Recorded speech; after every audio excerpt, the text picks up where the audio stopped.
Hi everyone, and welcome to another week of Polyglots of the Week, and it is Monday. Yay! It means you get to see me again. Yes, again, I'm in English, and I apologize, I guess. Should I apologize? I don't know. Um, but I'm doing this video in English because of the topic. I think it's another one of those things where it's best done in your native language. So the idea for this week, it isn't a super strict theme, but we were talking about, sort of how other languages have influenced how we behave. For example, like if I'm in French mode, does that affect my English mode, or do I change personally in personality or something? I think this is an interesting topic because I definitely believe in this whole like mode kind of thing.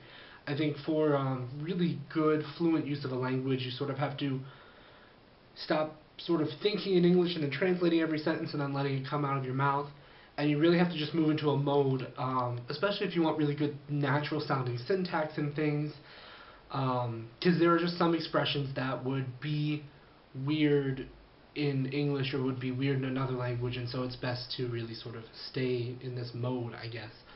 So I definitely believe in using them, and I've discussed them a little bit before, and I'll put a link to the video somewhere.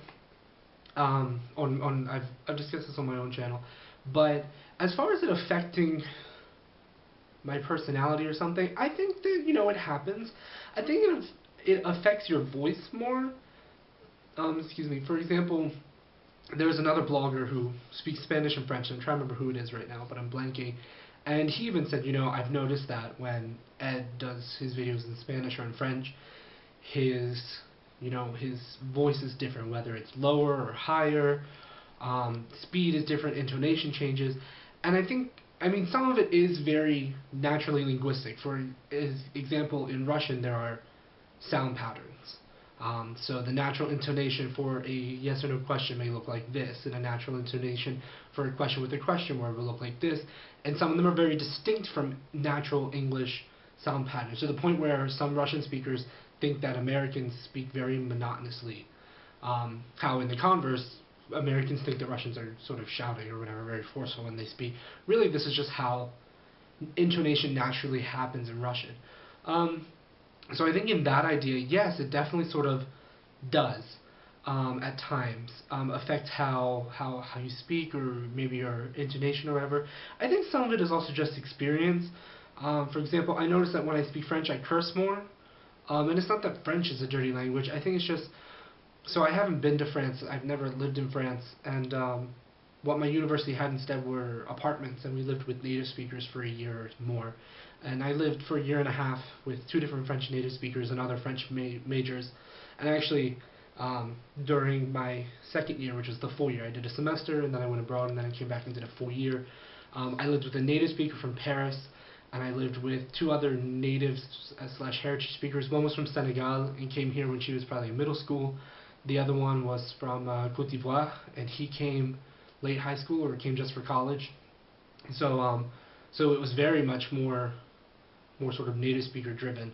And it just so happened that like the French house directors that I lived with, they were girls that I got along with, and we would go out and we would discuss drinking or boys or whatever, and just like fun things like that. And we spent a lot of time cursing or talking about sort of, I guess, typically girlyish things or whatever. And so the way I speak now, I think, reflects some of that. It's the same thing, in Spanish, just like my pronunciation reflects the varieties of music and different things that I've learned. In Arabic, some of it, I mean, it's not purely dialect. Some of it is dialect, but then some of it is also, oh, that's very much within that dialect. It's sort of this class of people speak like this, or this class of people use that terminology and things like that. And so I think very much sometimes our languages affect how we speak in a way, even sometimes to the point of how we think, in the fact that priority, sort of linguistic prioritization within sentence structure changes. For example, Arabic loves to begin sentences with verbs.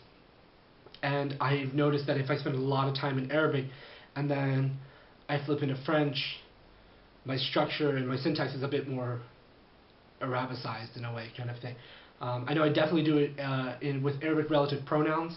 Whether or not the actual relative pronoun is present, because that's a different grammatical thing, in the subordinate clause, if something happening in the subordinate clause, if the direct object or indirect object or whatever, the object of a preposition, in a subordinate clause, its antecedent is found in the first clause, you have to refer back to it.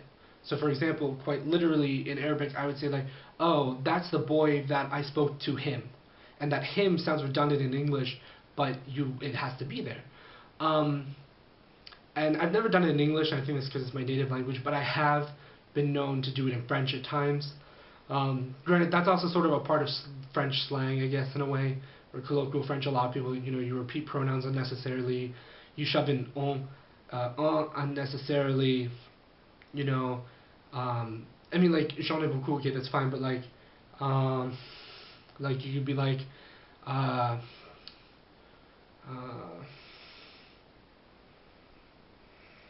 I don't know, I can't think of an example right now, but some people, it's very it's redundant in a way, but it's part of French slang and French colloquial speech.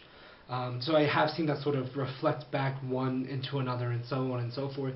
And yeah, I think this concept totally happens, that I think sometimes language learning can affect other languages in a way, as far as being in mindsets like that and then having them overlap, especially when you have languages that are similar or something, whether they're lexically similar and then you accidentally start borrowing grammar, or whether they're grammatically similar, and then you start borrowing either lexical items or you start shifting grammar to make one more like the other.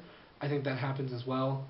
For example, accession has, these sort of preverbs that Russian has, or, well, they're not identical, but they have the concept of preverbs and the concept also of sort of perfective verbs versus imperfect verbs that are marked by preverbs.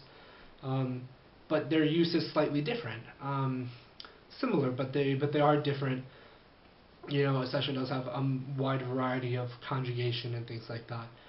That makes it very obviously Iranian rather than Slavic.